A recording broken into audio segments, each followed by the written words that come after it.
Today, I wanted to talk about what happens when you get off track. Blah. Yep. So everywhere you feel like you're off track, or you know you're off track, woo, do you choose to release and let all that go? Yes, I choose that. Vaporize, liquefy, vaporize, liquefy, vaporize, liquefy. Yeah, because you can have the best intentions. You can have a daily practice set up. You can have some new habits that you want to create. And it can be really tough sometimes when life gets in the way. Whoa. When you have a big challenge or something that just takes all of your energy, all of your time. Whoa. And you kind of like forget about what you wanted to do, what you wanted to create, or you really just don't have the time or energy. Wah. So, everywhere that's happened to you, some big project, some event, some challenge came up. So, you didn't have like any time whoa, or any energy. Ooh, to work on those new habits or creating more of the life you would like. Wah.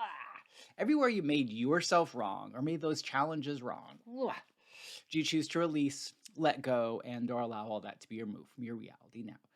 And everything that says no, freeze all, pre-scan all, pre-tag all, pre-ID all, pre-encapsulate all, and whoosh, out, out, out. Yeah, and there's a lot of judgment that's easy for you to start judging yourself harshly because you're not working on creating that life or creating those new habits that you would like. Wah. So everywhere you've been judging yourself harshly, even though you really didn't have time or energy, whoa, do you choose to release and let all that go? Woo, yes, I choose that. Vaporize, liquefy, vaporize, liquefy.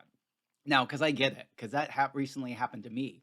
I have this huge project. I had water damage at the condo I rent out, and I've been over there like almost every day for the last like 2 weeks. And I didn't really have time to do the things I really wanted to do. Even like my daily energetic practice got pushed off. Whoa. And so I noticed the other day I was kind of judging myself. It's just like, well, geez, I should be doing this. Whoa. Yeah. But I actually really didn't have the time nor the energy to do it. So what I found is like when you judge yourself for something you can't be doing, whoa, you make yourself wrong, and then you also prevents you from actually making those changes that you could.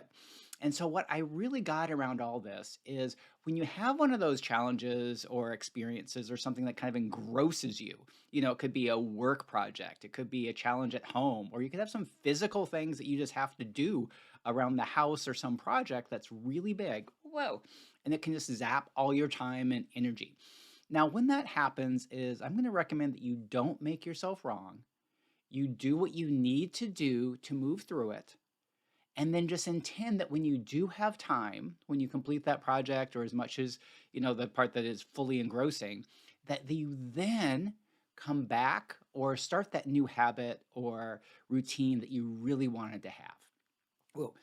Because the part about the judgment, it's easy to judge yourself, but if you actually can't do it, does that really mean that you should be judging yourself that you can't be doing it? Blah. So everywhere that you judge yourself harshly, even for things that there's no possible way that you could do, woo, do you choose to release, let go, and or allow all that to be removed from your reality now? Yes, I choose that. Whoosh, out, out, out, out, out. Banish, vanquish, banish, vanquish, banish, vanquish. Okay, and so one of the parts that comes up when you have like this really big project or challenge you're moving through is you have like this deadline that needs to be completed by. Whoa. So everything deadlines brings up. Woo, you just release and let all that go. Yes, I choose that. Vaporize, liquefy, vaporize, liquefy. Okay, and so what happens most of the time when you have this big thing is you feel like you have to complete all of it, or you're even told you have to complete all of it by this certain date that really there's no possible way you can do. Whoa. So the first thing that you want to do is ask, what is a contribution to complete by that date or that time?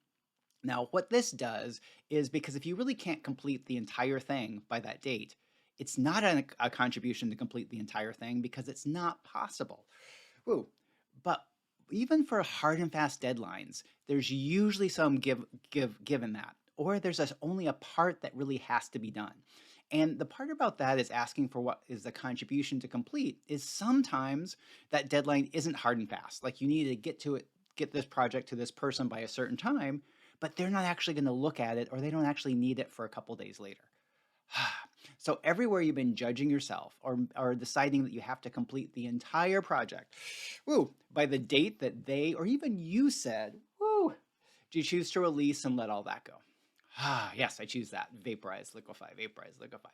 Okay, so that's one way to look at that. And then just intend that when you complete that, where you have more time and energy, or you have enough to take one step towards that routine or that new habit that you want to make. And one of the things I found is it's easy to say that you want to do the entire routine, the entire habit. Woo. And then if you can't do it, you just judge yourself. But I'm going to recommend you just do one small part. So, especially like when you come off a big project, you're tired, you don't have the energy. So, you really can't do like the whole routine or the whole new habit that you wanted. But what if you could do a small bit?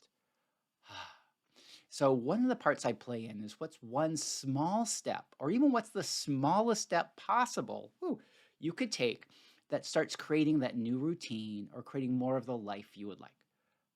And you see when we remove that judgment, when we say like, what's a small step or what's the smallest step you can take? It lightens up because you always can take a small step. Ah, yeah. So what's one small step you can take today that will create more of the life that you would like? Do you feel how there's like kind of a little energetically tingle in there? Because one, it's possible for you to take that small step. And then two, it actually starts to create more of the life that you would like. Whoa. So awesome. So that's what my little chat about today was, and telling you a little bit about my challenge over the last couple weeks. And so, what's one small step you can take today that will create more of the life or more of the life that you would like? Hmm. Awesome. So I hope you have a great day, and I look forward to chatting with you again soon. Bye for now.